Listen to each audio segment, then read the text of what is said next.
Thank you. All righty.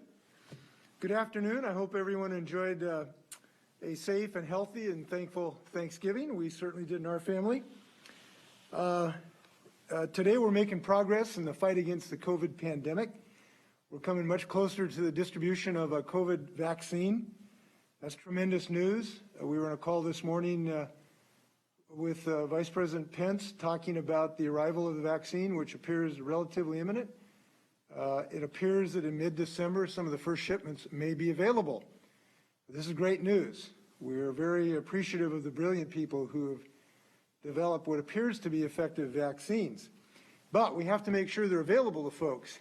And I'm making a request today that our clinics and our pharmacies and our hospitals, our physicians, will sign up and enroll as providers for the vaccine. This is very important because we have to have people enroll in the program to become vaccine providers, to actually administer the vaccine. And we've had a lot of people sign up, but we need a lot more providers to, in fact, enroll in the program.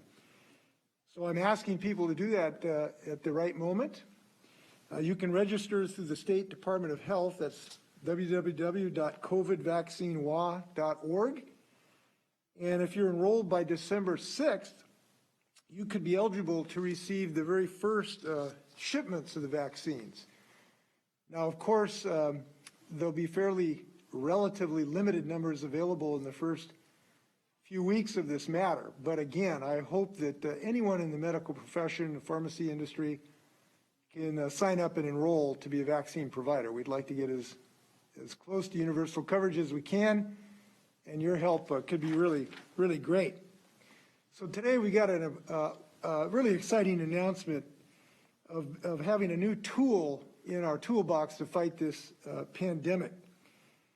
We now have a tool that we're going to be making available to Washingtonians to make sure that you know if you've been close to someone who's positive with the virus. So this is a tool that when you're out and about and you use your cell phone can effectively alert you if you've been in close proximity with someone who's tested positive. Our office has partnered with the Department of Health, Google, and Apple on this feature, and it was developed with incredible leadership from the University of Washington. This feature, we're calling it WA Notify, and it's particularly innovative because it will alert people without ever having to share personal information, and this is the beauty of it. This is a program that will alert you if you've come in close proximity to somebody who's positive without ever having to share your personal private information. Phones with WA Notify share a random code using Bluetooth technology, making it possible to alert people without sharing personal information. And it doesn't even need to know where you are for the system to work. So I'll talk a little bit more detail about this, but I think it's important maybe at the beginning to talk about what this program does not do, because it's important for people to have confidence in this system. First off, this system does not store any personal information. Second, it does not share any personal information. Third, it does not track your location. It doesn't know where you are. It won't store that information.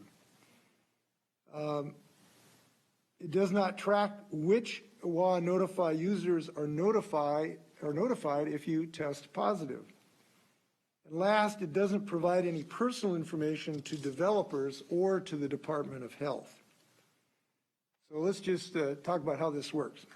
Let's say you're out in public and you spent time near someone who at some point is positive for the virus. When two people using WA Notify are near each other, their phones exchange random codes using Bluetooth technology. That means this is anonymous, and it does not involve location tracking.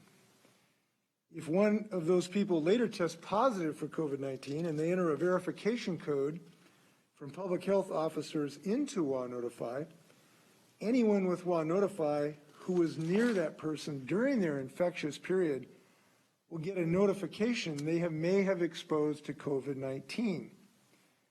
Notifications contain links to information about what to do next to protect yourself or others, and they don't contain any information about who tested positive or where your exposure may have occurred. This allows more people to get the testing and care they need quickly. And all you need to do it is to activate this feature, this exposure feature in your settings feature on your Apple product, or download it as an app on other smartphone models. You can go to wanotify.org to find out everything on how to activate this feature. Another important point of this is a voluntary system. No one has to do this. It's your choice whether to enable it or download it on your phone.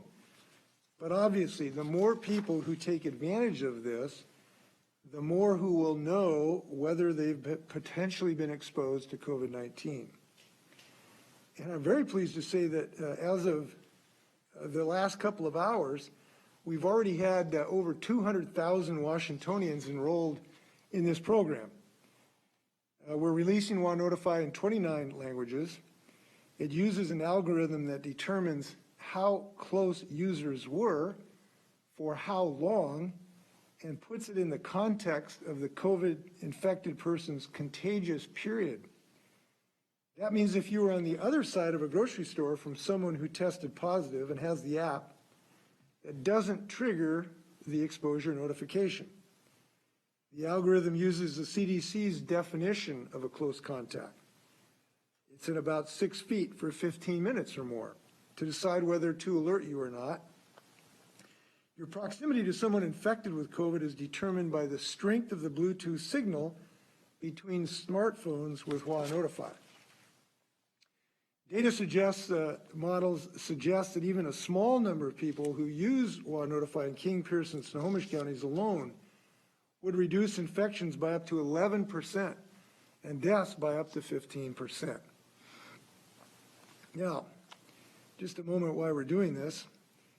Maybe it's obvious, but we think an exposure notification tool that preserves our privacy is a great complement to traditional contact tracing.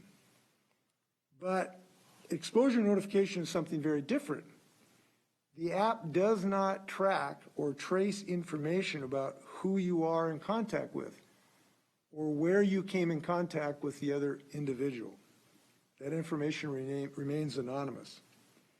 The state chose to pursue this technology after we convened an oversight group of security and civil liberties experts and community members to review the program with Apple and Google.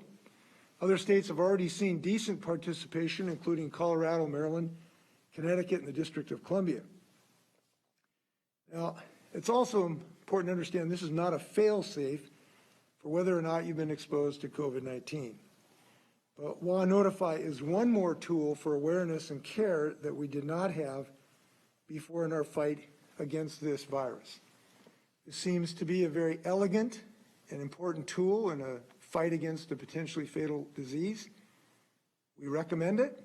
We're very happy people are already responding well to it. And we're going to look forward to more having access to this feature. Now, this was, WaNotify was created in part from help from the University of Washington. And to talk more about this and why students should take advantage of this app, we're joined by University President Anamari Kase. Madam President.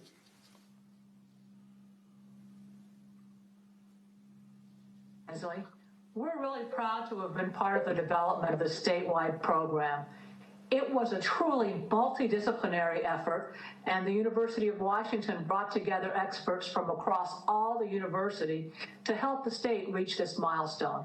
We had people from the School of Public Health, from medicine, from nursing, and from the Brodmann Beatty Institute playing key roles, as well as researchers in UW's Paul G. Allen School of Computer Science and Engineering, who did the early development work on what has now become the statewide platform.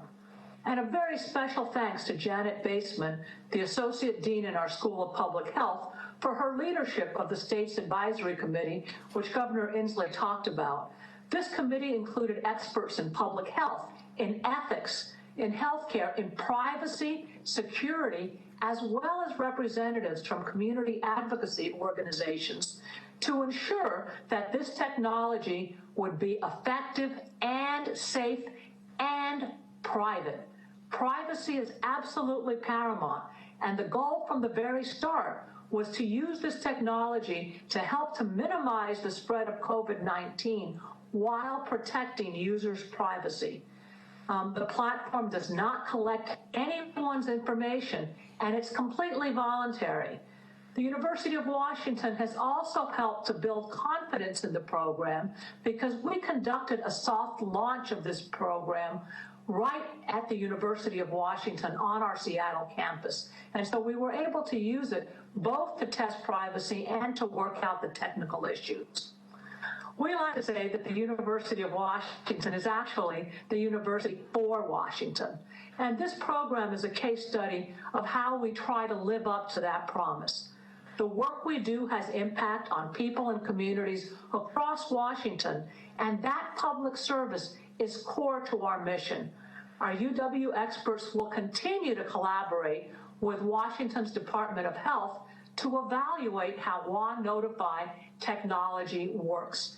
This includes evaluating its benefits to users and to public health, and we look forward to continued progress and development of this very important and timely tool. Thank you, Governor Inslee. We love working together.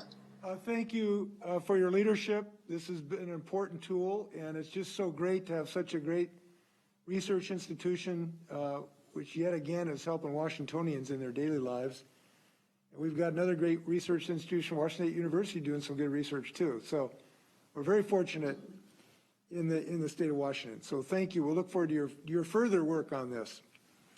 On another subject involving our economic development plans, the Department of Commerce is on track to open applications early this week for the $50 million in new Working Washington grants. And we'll need everyone's help spreading that word. So if you know of a small business that has been heavily impacted by COVID, a restaurant, your favorite music venue, your local bowling alley, please tell them to visit commerce.wa.gov/bizgrants and stay connected to the Department of Commerce so they can apply as soon as possible. We hope that this is going to help. Our vigorous discussions are continuing about future economic plans with legislators and others. We're going to keep working with legislators. We've had some good discussions in the last few days, and we hope we'll have more good news to announce. So we have John Weisman available to answer questions as well. So for that, happy to stand for questions. All right. Up first, we'll go to Rachel LaCourte with AP. Go ahead, Rachel. Governor, speaking of the Commerce grants, has any decision been made on how the remaining $150 million in CARES money will be used by the end of the year?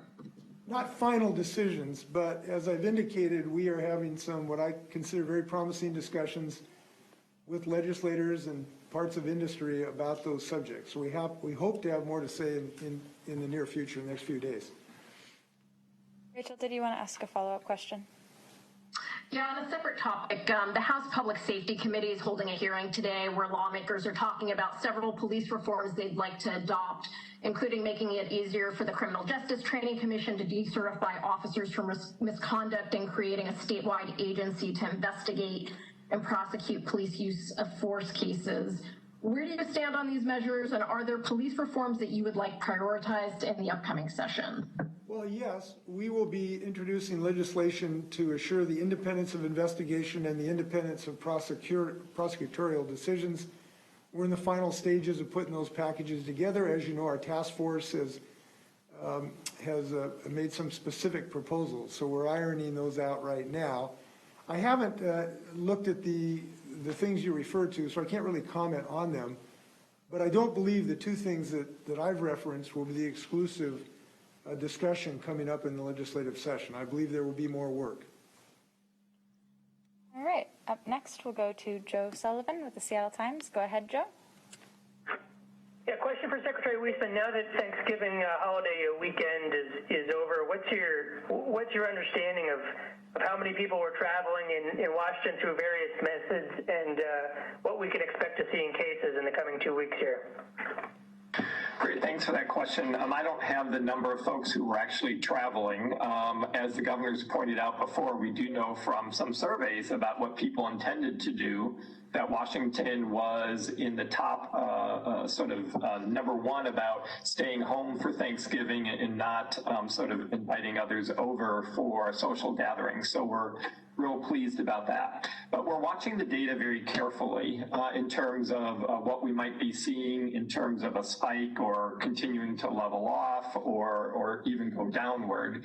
That's going to take us like 10 days or so after Thanksgiving to start seeing those signals in our data. Because you'll remember it can take 5 to 6 days or so to develop symptoms. Folks get tested, get their results. So we're watching these data very carefully. We're still very concerned. Hospitalizations continue to increase, which is concerning for us. And we just need everybody continuing to really pay close attention to their wearing their face coverings, keeping their distance, not having social gatherings, and doing good hygiene so that we can all see these numbers come down, which is what we're looking forward to having happen. Joe, did you want to ask a follow-up question? Yes, for the governor, how many people do you need to sign up for this app to make it considered measurably effective? Well, I think 2 is the answer, because if those 2 people get within close proximity, one life could be saved or more. So I don't think there's a minimum threshold. All we can say is the more people, the more lives we will save.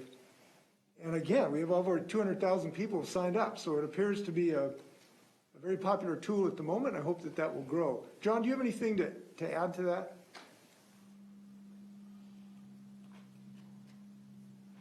Modeling studies that have been done looking at King, Pierce, and Snohomish counties. The modeling studies suggest that if 15% of the users, those folks with smartphones actually use these, that we could see infections decrease by 11% and deaths by 15%.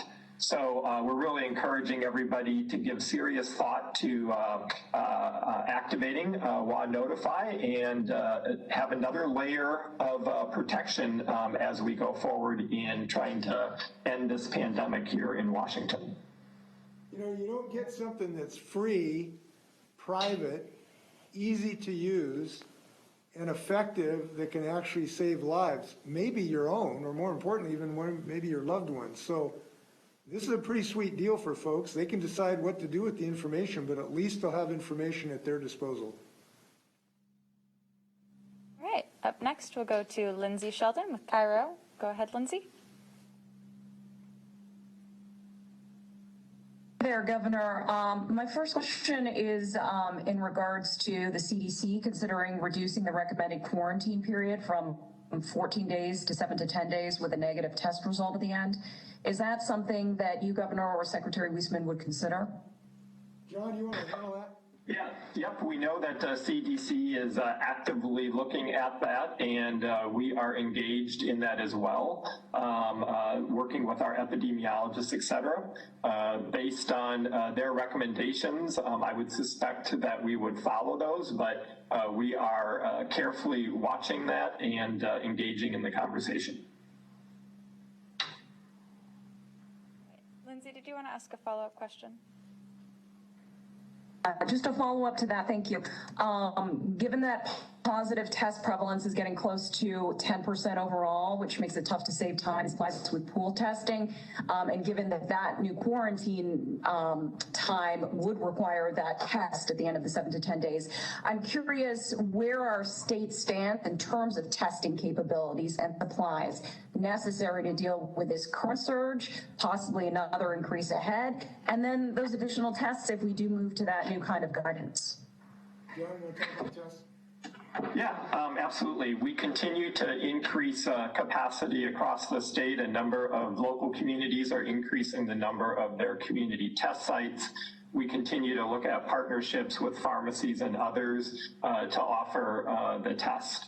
We also know that the federal government is approving more and more testing methodologies, including the first test that was approved, I think, a week or so ago for in-home testing, where one doesn't even need to send a sample to a laboratory.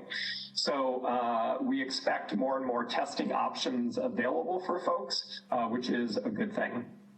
Yeah, I think you can look forward to that continuing in the weeks and months to come, that capacity will continue to ramp up, particularly the antigen tests coming on. So we feel good about that. All right. Up next, we'll go to Jim Campbell with the spokesman review. Go ahead, Jim. Thank you. I'm wondering, what is the recommendation that you have for someone who's on WA Notify, gets a notification they've been in close contact with a person who has tested positive, and should they go get tested? Should they self-quarantine? What do you do with that information? Well, they'll get a recommendation from the Department of Health. It will be up to them whether to follow it, but they will get specific recommendations in response to that. And that'll be done on an anonymous basis. Other people will not know they've been notified. And I believe they will find it quite clear. John, you want to add to that? Yeah, so you're right. The app will anonymously notify you that you've been in contact with someone. It will have instructions on it on what to do. And those instructions will include certainly self-quarantining. If you develop symptoms, to immediately get a test. And if you develop symptoms, to immediately isolate yourself. And so the important thing will be that message is sent out by public health and approved by us, is to follow those instructions. I want to reiterate, though, those are recommendations. They're not legal requirements from the Department of Health or the state of Washington. They are advisory, so that if you use this app, which is again up to you, if you do use it, when you get the information, when you get the advice, it'll be your personal decision about how to handle that. Of course, I would recommend following the Department of Health, because we got a really good one here, but it will remain an individual decision. Jim, did you want to ask a follow-up question? Yes, on vaccines, is the state still planning to do a review of the data on the vaccines? And if so, what kind of a delay, if any, do you think that will create for distributing the vaccines? Yes, and negligible, hours probably, we hope. And I will, if I can comment on this, I continue to have higher and higher degree of confidence in this whole process. We had a thorough rundown of the process this morning on the call in the Vice President's office, and I see nothing that causes me concern about the process that's being followed. Now, that's a really good sign, because, as you know, I have been very willing, when circumstances required, to be critical of the current administration. But at the moment, it appears that the medical community has been successful, frankly, keeping what will soon be the former president's hands off of this process. They're doing it according to Hoyle, according to the rules, according to the science. And from what I've seen so far, I have a very high confidence that this process will be seen as extremely credible. And that's really good news. This has been a huge success, where the regulatory health folks have been courageous in standing by the standards that they expect to have to assure safety and efficacy of the vaccine. This is really good news. They've won this battle, but we will have a look-see with our local folks. John, you want to add anything? I would just agree with that. Everything we're seeing here at the Department of Health is reassuring, and they are clearly taking the time to evaluate the data. We're looking forward to those public meetings where the scientists discuss what the data are showing, and we have some of our own folks who are engaged either in review of those through the CDC, through this partnership with the Western states that the governor referenced. So we're feeling very good about the process. Basically, people in the medical and health community have stood up They have stood up for science and our health, and I thank them for that. It's taken some courage to do it. Some people in the administration have been fired when they have done that, but these folks have stood stalwart, and I appreciate that courage. All right. Up next, we'll go to Chris Daniels with King 5. Go ahead, Chris.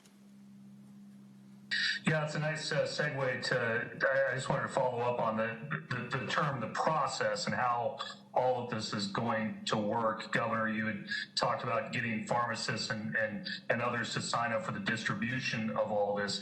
Can either you or Secretary Weisman kind of walk us through how this is going to work? How quickly will people see these vaccines that look like they're close to government approval next month? You want to take that, John? Sure. So as the governor said, we're enrolling providers right now so that when the vaccine is shipped, that we are ready to have it shipped to individual providers to start vaccinating folks as soon as it arrives and as soon as all the clearances are given for that. So as the governor also said, initial supplies will be limited, and so we'll be continuing to finalize the final priorities of those. The advisory committee to immunization practices at CDC continues to also look at those final prioritizations, and we're waiting for that. So once we have providers enrolled, we will be actually telling the federal government where to ship vaccine to exactly which providers, and the federal government then either through the pharmaceutical company in one case or distributors in another will be directly delivering that vaccine to the locations that we indicate. And providers will be reporting on how much vaccine they're giving each day, what their supplies are, and then we will be putting in orders for additional vaccine for providers as they need it and as the vaccine is available. So that's a quick overview of the process. If I can add a couple things, I hope people realize. Number one, in the month of December, there's going to be a prioritization, obviously, with limited supplies. In the month of December, folks in the medical community who do intubations and the like, who are exposed to the virus, going to be high priority. Folks in long-term care facilities that have comorbidities and the like, high priorities. But there will be a relatively limited number of folks in the first month. And that's important for a couple reasons. One, obviously, we're all going to have some need for patients here. That's pretty clear. But it's also really important to realize that it would be such a tragedy if the nearness to having a vaccine convinced us to give up on this effort we're all making to stay safe by socially distancing and not getting involved in gatherings in our homes, etc. We would really hate to lose lives when we're getting this close to the vaccine. So this is not the moment to reduce our efforts. I would argue it's a time to perhaps increase our efforts as we're getting close to being able to have a vaccine for folks. So the need to reduce our gatherings in our homes, to not have people breathing on us in our homes or not in our household and social gatherings and the like, that is still so important. And it's really great news to have the vaccine on the way. But if we're going to make the vaccine work, you got to be alive by the time you get it. So we really hope people will continue what has been a very vigilant, resolute effort in Washington so far. Chris, did you want to ask a follow-up question? Yeah, Governor, since you just talked about how close we are to a vaccine and not changing behaviors, we've seen some news out of California, Santa Clara County, Los Angeles County, and lockdowns and changing the methods for sports franchises and sports teams. Do you anticipate making any changes in the regulations for our local universities, including the University of Washington, or our sports franchises, for how they can operate and practice? We don't have anything imminent to announce in that regard. All I can tell you is that the more that we avoid infecting each other in our homes and other places, indoors, not wearing masks, socializing, the more we can reduce those activities, the less likely it will be we would have to make any additional restrictions. That's the one thing I can say. So if we want the Cougars and the Huskies playing, we got to be careful. And that's the one thing I can say. All right. Up next, we'll go to Keith Eldridge from Como TV. Go ahead, Keith.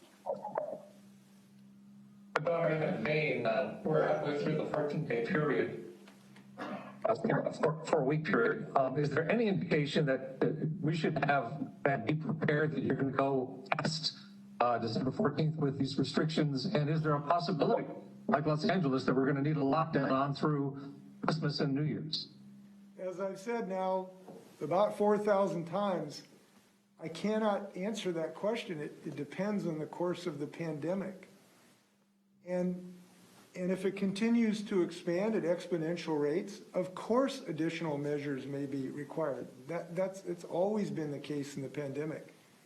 And as you know, we have been extremely concerned about the exponential growth of the pandemic. There is no imminent decisions in that regard, nor could we make them today. But what we do know, if we want to avoid those restrictions, the best way to do that is for all of us to buckle down and avoid these social interactions with one another. That is a considerable reason for this risk. That's the thing I can share with you today. It's the most complete, comprehensive, honest, and important advice I can give to Washingtonians. Let's not have to consider doing those things. It's too painful. Keith, did you want to ask a follow-up question? For Secretary Weisman, on the risk assessment dashboard, when you look at disease activity and number of cases, we see the numbers going up and up and up, but there's a gray area where all of a sudden the numbers start to turn back down. Is there the potential that we're going to reach a peak and finally come back down? Well, thanks for that question. That gray area is indeed an area where data are not yet complete, since we do those based on date of symptoms, onset. That is data that usually ends up adding more cases than what you see there over time. But we're watching these very closely. We've been having over 2,000 new reports each day with folks who have been diagnosed with COVID. The challenge right now is during the holidays and testing periods and when people go get tested, those patterns can sometimes change. So we're watching very closely what's going to happen over the next few days as we get past the Thanksgiving holiday and perhaps more people end up getting tested, what those numbers look like. So at this point, it's too early to call where we are, and we're going to be watching these very carefully. And then, as I said earlier, if there is some kind of spike that was associated with Thanksgiving, it's probably about 10 days to 2 weeks before we would really start seeing that in our numbers. So as the governor said many times, we look at these numbers every single day and try and track where this is going. I'm glad you asked that question, because in almost every single graph through the entire pandemic, that's what shows on the graph. It is not a good sign. It's just simply that the data is not complete today. So on almost every single graph you'll see, it'll look like it's going down with the gray line, but that is essentially meaningless. All right, up next, we'll go to Sarah Gensler with McClatchy. Go ahead, Sarah. Right. Governor, you mentioned that 200,000 people are already using Gua Notify, so clearly the number of downloads, or I guess in the case of iPhones, its activations, are being tracked. To what extent will metrics of participation be tracked? For instance, will we be able to know the percentage of people who get a code from public health who then actually enter it? I don't know. John, will that be public or not? So at the moment, that is not information that we obtain, and Apple and Google are looking at analytics and looking to develop those over time. They're not currently in use in terms of how many folks actually did exchange, random codes or how many folks actually got notified. So right now, those analytics are not a part of that. They're looking at developing those, and maybe those will be available in mid-December. And again, people, I believe, will be able to opt in or opt out of those if they want to participate. But again, no information is exchanged even then that identifies individuals or that identifies a location. Sarah, did you want to ask a follow-up? Yes, so the app is available in multiple languages. Are there any outreach efforts underway specifically to communities that have been disproportionately impacted to make sure this is also culturally relevant? For instance, I'm thinking of people who may be undocumented and could be hesitant to turn on or download something like this. Well, we're going to do it in multiple languages, and we are saying this to everyone. This is anonymous. Data is not stored, it is not kept, the personal information is not recorded, neither are the locations recorded, and that's important to realize. You won't be told where this proximity occurred. So nobody is recording information where either one of these phones were at any time, nor are they recording the identity of those phones. So for whatever purpose you would want to assure your anonymity, they will be fulfilled. And frankly, that's the elegance of this program, to maintain anonymity and privacy and yet save your life. We think that's good for all folks. I would just add that the information is being on how to enroll is being translated into those not only 29 languages that are available on the phone, but another 7 additional languages which smartphones aren't accommodating. But if somebody is more comfortable sort of reading in their first language, that information is available to them. So outreach is happening all across the state with various groups. And we had this advisory committee which took a look at it, which included people from disproportionately affected populations who really recommended that we should go with this and are sort of endorsing this approach. All right, up next, we'll go to Tom Bancy with the Northwest News Network. Go ahead, Tom. Hi, a question for Secretary Weissman. I wonder if you could elaborate a little bit more on the relationship between this notification app and traditional contact tracing in terms of, I'm kind of curious, having heard that a few counties at least are being overwhelmed with new cases in terms of doing complete contact tracing. Does this take any burden off the traditional contact tracers? Well, thanks for that question. First of all, as we've said, we are expanding the number of case and contact investigators that we have. And indeed, using this kind of technology will allow us to go further and faster with this approach. So once somebody tests positive and a case investigator reaches out to them to talk to them about their positive test, they'll be asked if they use WA Notify. If they use WA Notify, we'll be able to give them a verification code that they can choose or not to choose to put into their app. And then that will allow others who have been in contact with them during a time of concern to be notified that they have been exposed to someone again, as the governor said, without any indication of who that was or where they were exposed. This really has a great advantage and supplements the case and contact investigation really nicely. Some people don't know who they've been in contact with. Imagine, for example, riding on a bus. Hopefully you're wearing your face covering and trying to keep your best distance, but you don't know who those people are. And so you couldn't even tell a case and contact investigator who might have been exposed. So this really allows for that to happen, and it allows people to be notified very quickly. So we see it as a nice complement to the traditional work that we're doing in case and contact investigations, and another tool to help us do our work. Yeah, by the way, this is a substantial increase. We are engaging 350 additional contact tracers, so that capacity is increasing quite significantly. I want to reiterate too, when a person is approached by a contact tracer, they're given the information about if they want to provide this information, but it is, again, voluntary. They will not be required to do that by the contact tracer or the state or Department of Health. It will always remain voluntary. All right, Tom, did you want to ask a follow-up?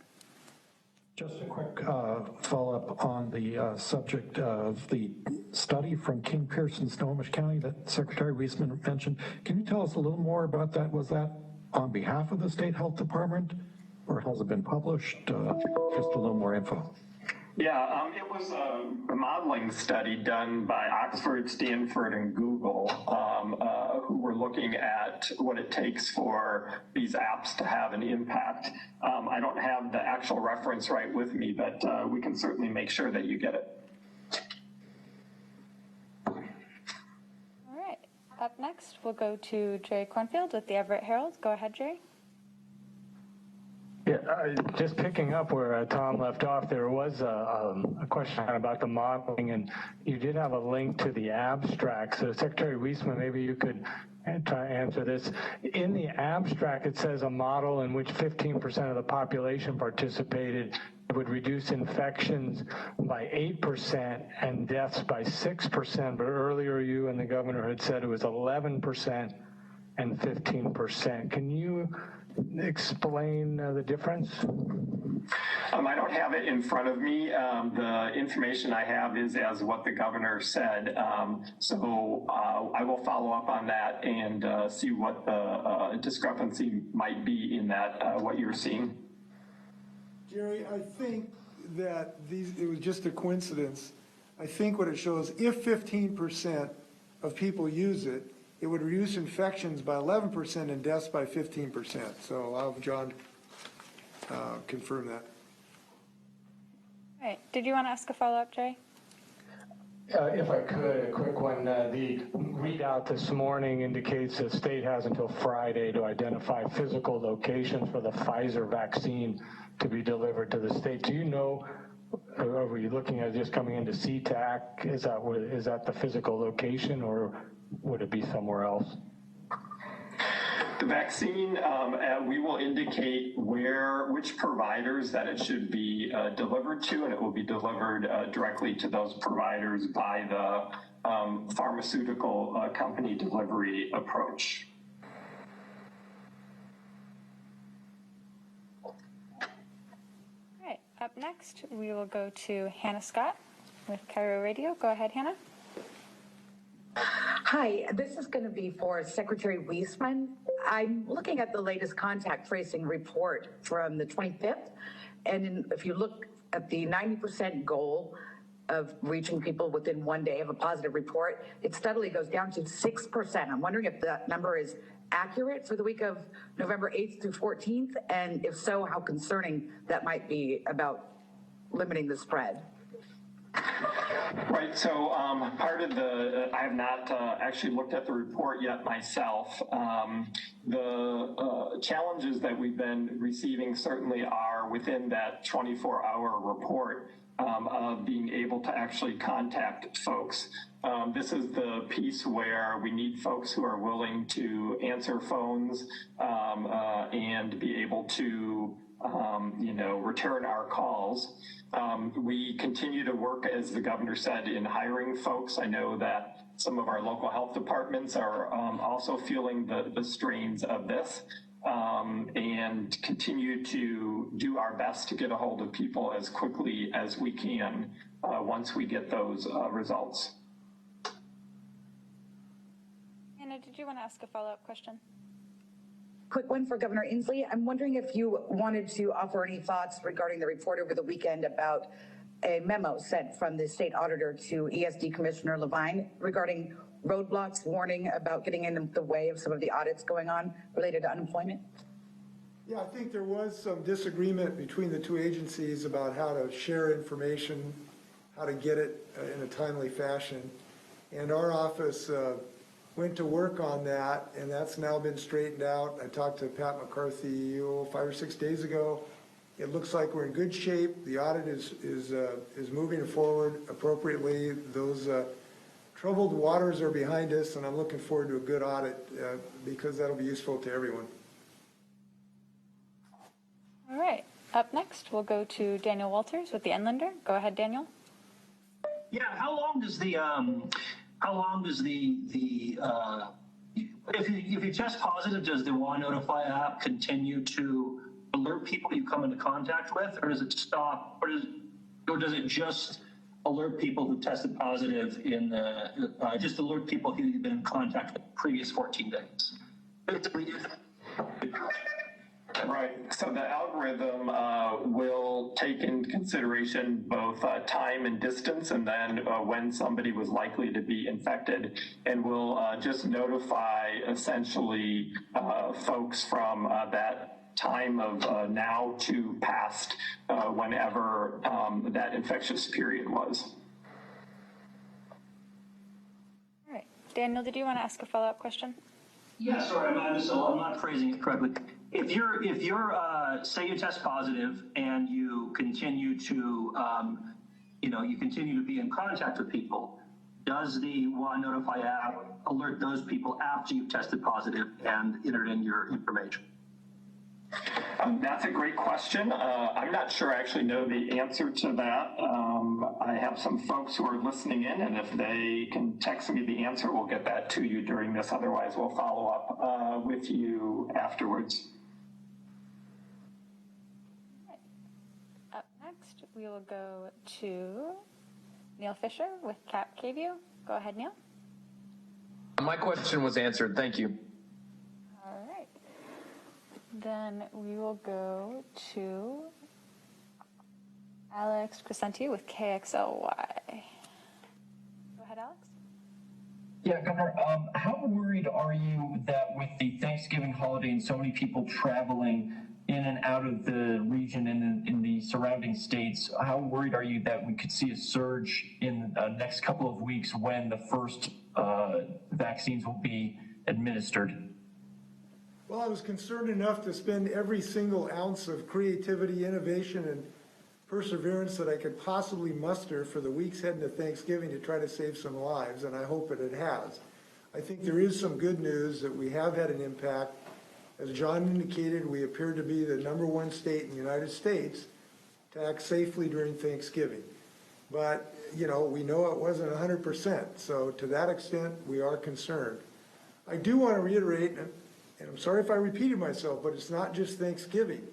In the weeks to come, and indeed in the months to come, until we have broad-scale vaccine, it is just as imperative to avoid, a celebration of a football game with a bunch of folks sitting around close to each other, not in the same household, not wearing masks.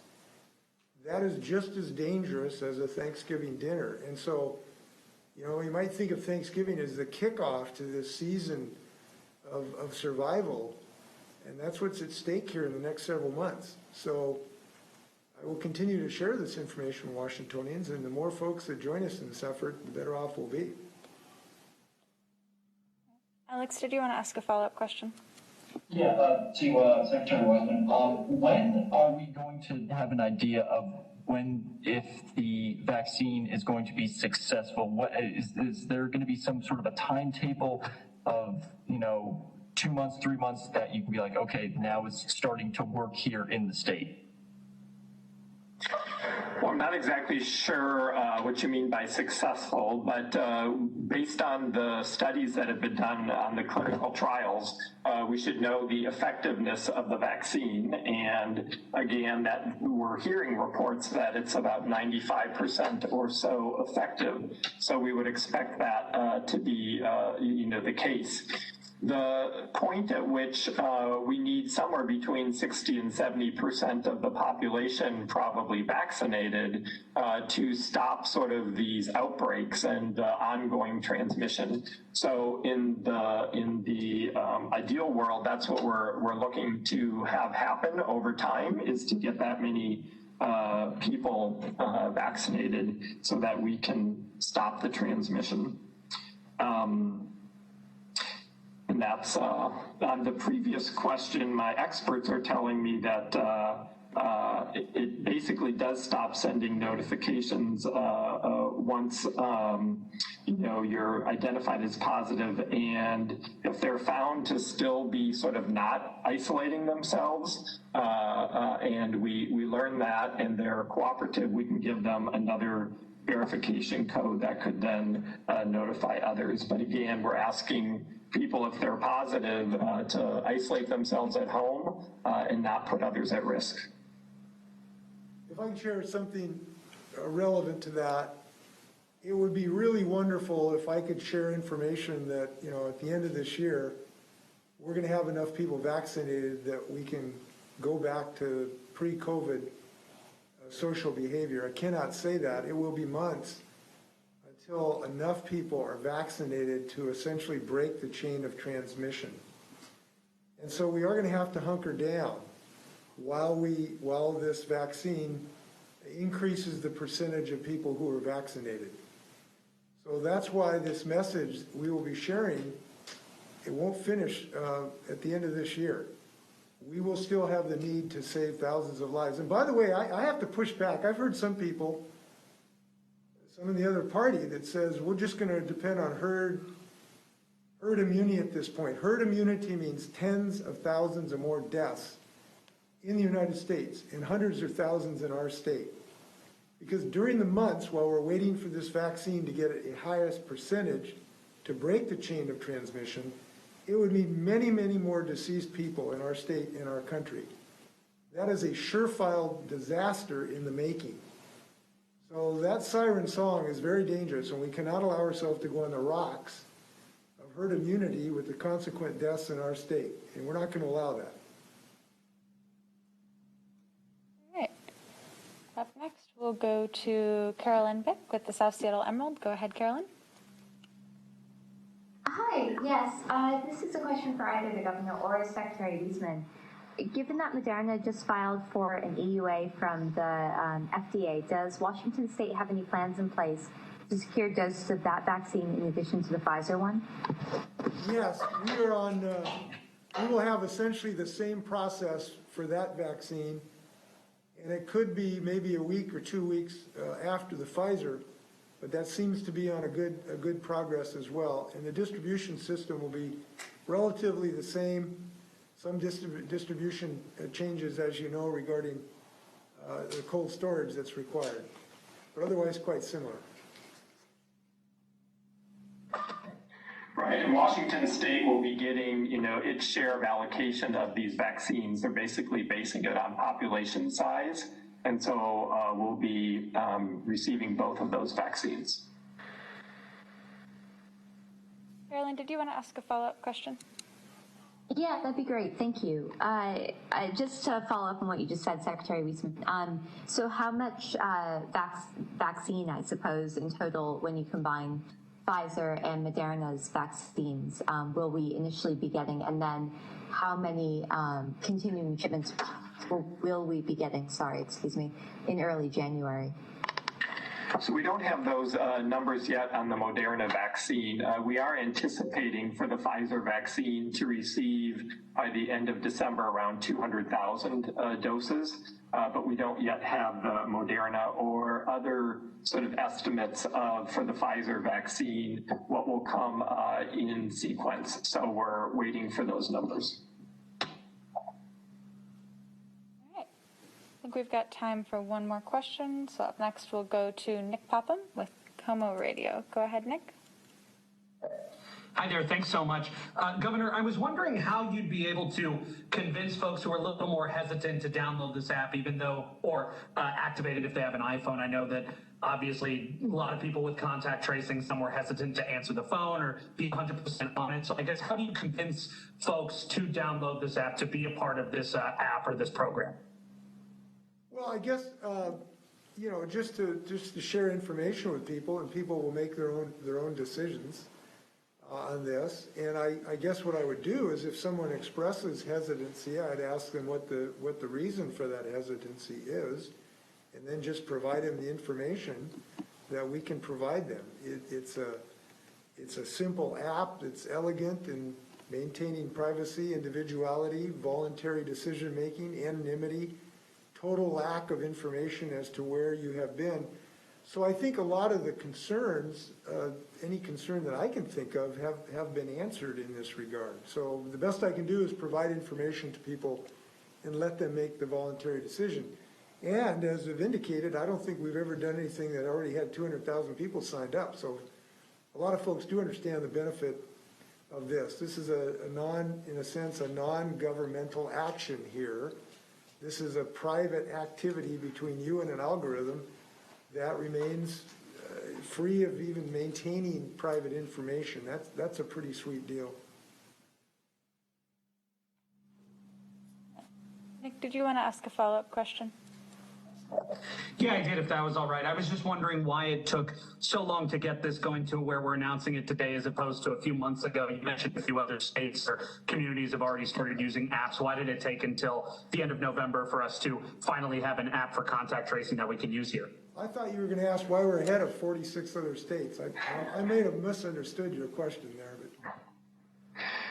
So I think, for Washington, there were three things that were really important to us. One was privacy. And, the Apple-Google technology has been discussed for some time and certainly was a lot of buzz even before it was available. We were really clear that we wanted to examine the technology and bring together a group of folks who care about privacy, who know about security, and who are from affected communities. So we were intentional in putting together an advisory group who would review this. So that's number one. Secondly, we were very clear that we wanted to have this available to as many people as we could when it was launched, that it would be equitable. And that was the goal for us. And we, as the governor said, are releasing this in 29 languages, which is the most languages released so far. That was really important to us, that certain people essentially not have preference over other folks. And then we wanted to do a soft pilot, and we were really appreciative of the University of Washington engaging in this so that we could learn how this app gets rolled out, what we needed to learn about marketing the app, and make sure that we had our procedures tightly in place. So those three things all came about to say that, we did due diligence on behalf of the public, and we think the release right now, at a time when we're in a surge, is a good time to release this. People are paying attention, they're concerned, and we're appreciative of everybody's work who helped us get to this place. Do you have any closing remarks? Yeah, I think today's a good day in this ongoing effort, because it's another day where we have more power against this pandemic. And difficult as this pandemic has been, it is a situation we are not powerless. We have control of our own destiny. And today we have more tools to use. If people in the hospital community or clinics or pharmacies, if you can now sign up in the next few days to become enrolled, that's power. If people can use this WA Notify to help save themselves and others, that's power. If we can continue to reduce our exposures to social interactions that are not really necessary, that's power. We are becoming more powerful in this fight. And I ask folks to join this. You'll feel good about it. And saving lives is always a good thing. So thanks very much. Take care.